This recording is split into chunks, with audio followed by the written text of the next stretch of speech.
Hello Scorpio, welcome dito sa aking channel, Kapalaran 888. Welcome guys. Alamin natin kung anong messages, vibration, gabay energy para sa inyong lahat.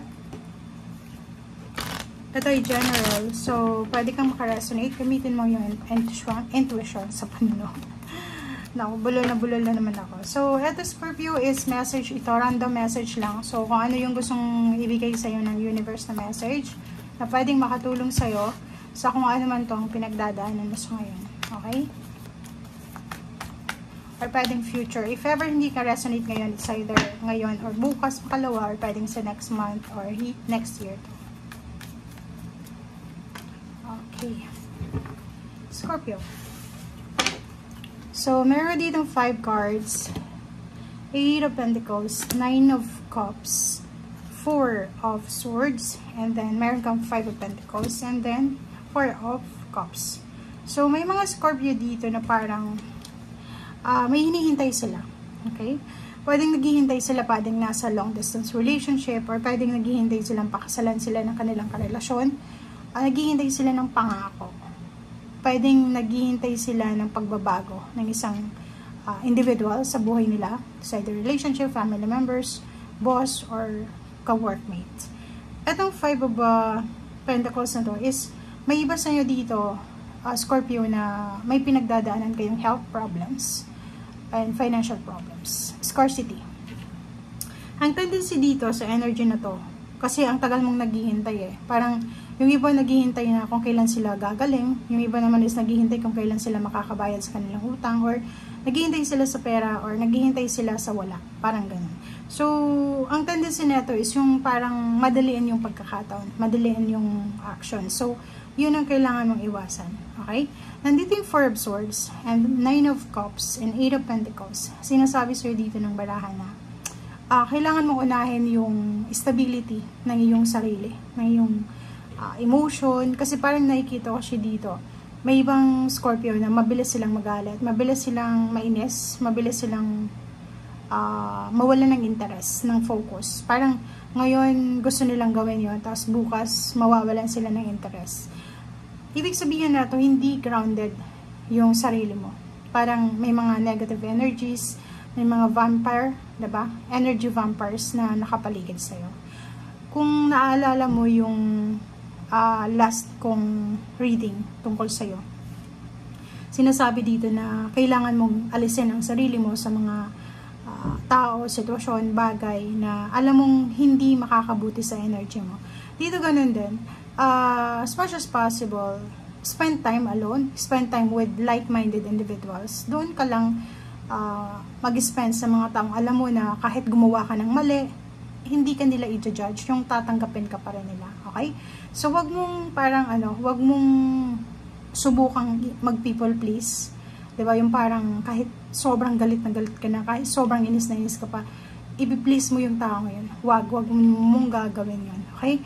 Unahin mo, etong 4 of Swords, ang ibig sabihin yan is, unahin mo yung sarili mo, kapakanan mo, kaligayahan mo. Yun yung importante, diba? So, yun yung pinaka-importante sa ngayon. And 9 of Cups, kasi parang yung 4 of Cups dito is connected siya dyan. Diba? Yung parang naghihintay ka sa wala.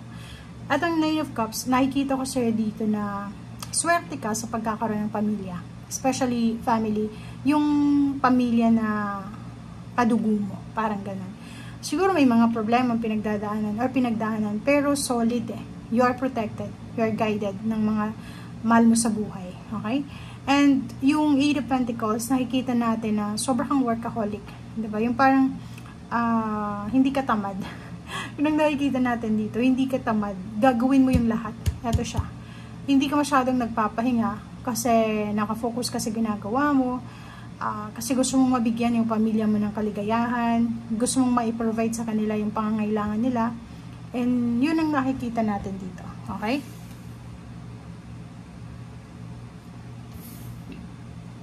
Okay. Tingnan ko kung ano pa yung pwedeng mensahe sa iyo ng baraha. Okay, Scorpio.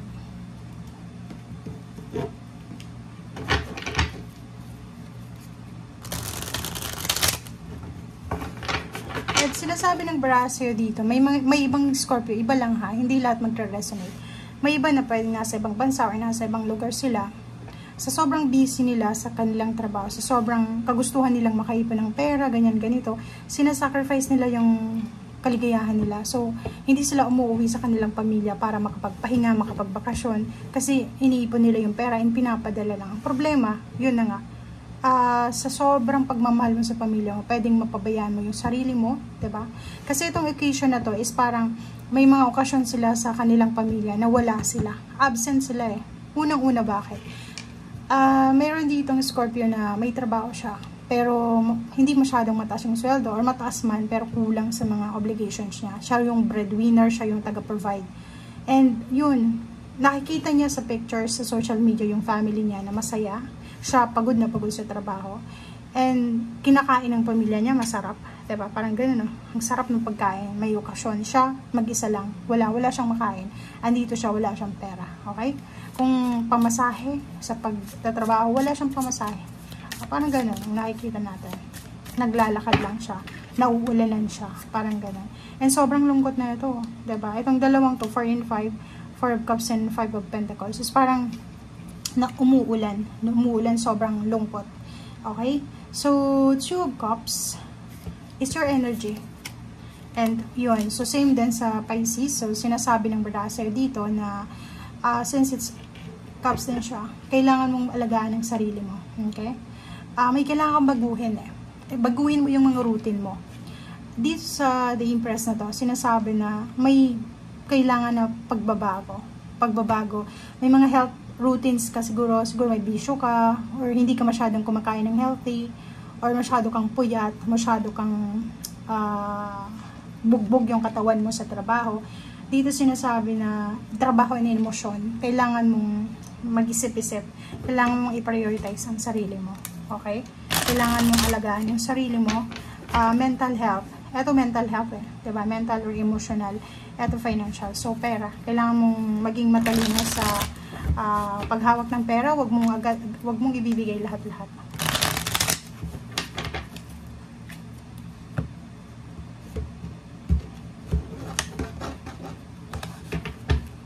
Okay.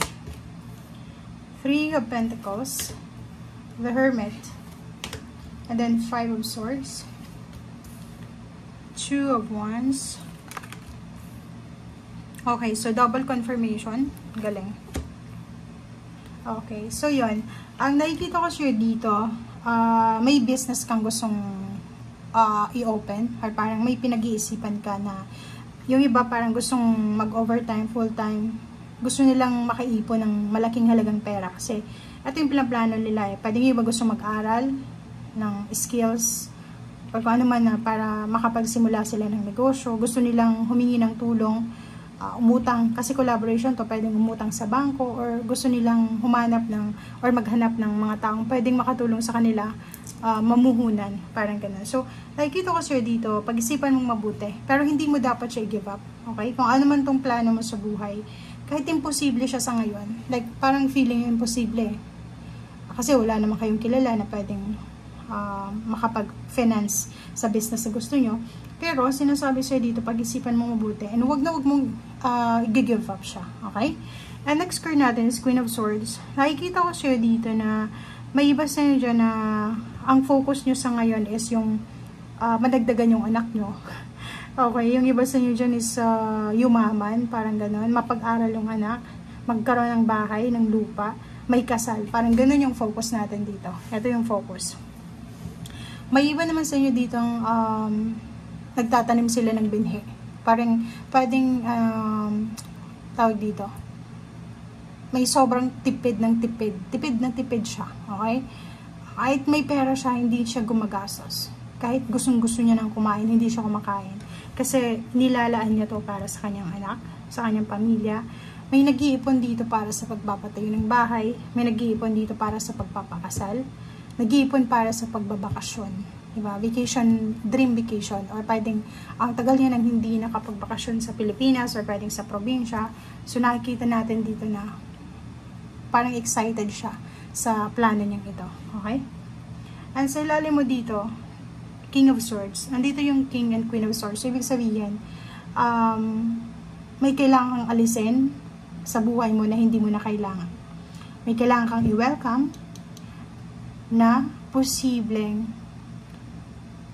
ayaw mo na i-welcome, pero kailangan eh.